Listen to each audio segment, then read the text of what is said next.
Many thanks for coming to this short interview. Just to get started, could you just briefly tell us who you are and what your role is? I'm Felice Levine, and I am the Executive Director of the American Educational Research Association, and recently I took on another hat as Interim Secretary General of the World Education Research Association, which has just been established earlier this year. Now, like BERA in the UK, there's a series of aims and activities. How does your organisation compare to BERA, and what are your aims and activities? Well, we're really quite complementary to BERA in our fundamental goals and ambitions as the National Association for Education Researchers in the United States and with international membership as well. We are a large organization in numbers, but our thrust and our ambitions and our goals are quite similar and complementary. The first, of course, is to advance education research now and for the future and build knowledge in a way that is cumulative and meaningful and useful and usable. And second is a real commitment that we have and BERA has to capacity building, both for the current and the future generations, and that sort of goes with the educational enterprise to look now and to look ahead. And probably the third most central aim and ambition is to communicate the value, the usefulness, the meaningful use of education research in a way that both serves education and the public good. What would you say was the most significant difference between what BERA is doing here in the UK and what you're doing yourself with your more local and home educational researchers?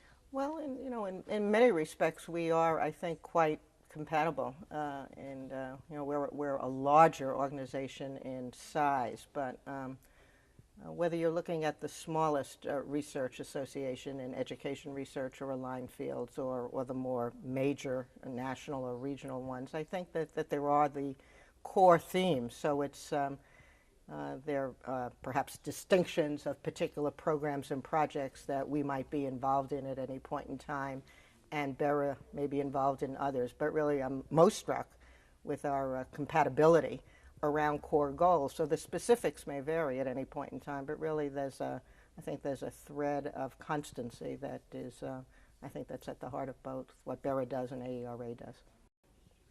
Now, Pamela was saying before about some of the challenges we face here in the UK with educational research in the next 2 to 3 years. From your perspective, what are those challenges that you and your organisation and educational researchers face? Well, I think Pamela emphasized the importance of taking our work and translating it in useful and usable ways, and that's always a challenge, both in education research and in other areas of social and behavioral science research. I think we all face a challenge of the world economy, and that has really is taking its toll and has taken its toll in higher education in particular, and in education, of course, more generally. But for higher education, the consequence of our current economic situation is that there are often less resources. There can be less resources for convening and coming to meetings, for meaningful face-to-face exchange and collaboration. There can be, and most in particular, less resources for our students and our emerging scholars to do their research, and do their research in a way that not only has a short horizon, but a long horizon, because knowledge builds in very cumulative ways, and when that there isn't a sufficient investment, what we might call R&D investment in research and development, we may be dealing with a much longer-term problem that appears to be a short-term episodic situation that we face both in the United States and worldwide that will have downstream consequences that I think can be quite severe. So with all this, funding questions and long-term consequences, is there anything really to look forward to in educational research? Yes. When you're an executive director or a president, you're a sort of a champion of the field, and there's just tremendous opportunities. And some of those opportunities really reside in our international and global work. And Pamela mentioned that BERA is an early founding member of the World Education Research Association. as is the American Educational Research Association. And we know in every aspect of human endeavor that the world is a much more intimate and interdependent place. And so that one of the things that we have been involved in, and that is very exciting and very positive, is the capacity that we now have to ask questions that are really worldwide in scope and significance, and collaborate at a level that we just had not yet foreseen in the past. And you know, education is often a very local phenomena. In the United States, education really, and the policy with respect to education really is set at the state and local levels. But yet you see recurrent themes, recurrent issues of how we deal with the changing nature of populations and provide quality education. How does education occur inside and outside of school?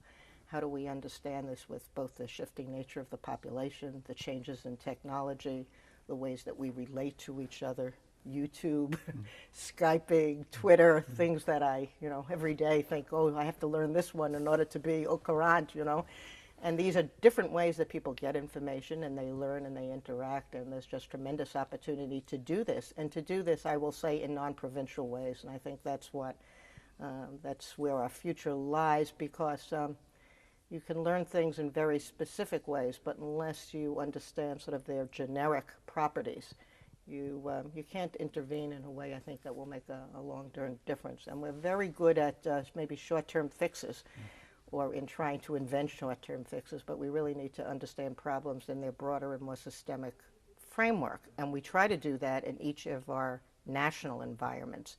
But to be able to compare notes and to collaborate on a larger world scene is a very positive and exciting opportunity.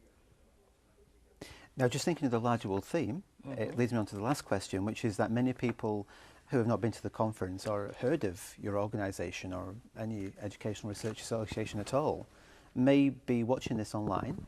They may come across this for the very first time, and they'll find out, I'm not alone in the world, perhaps.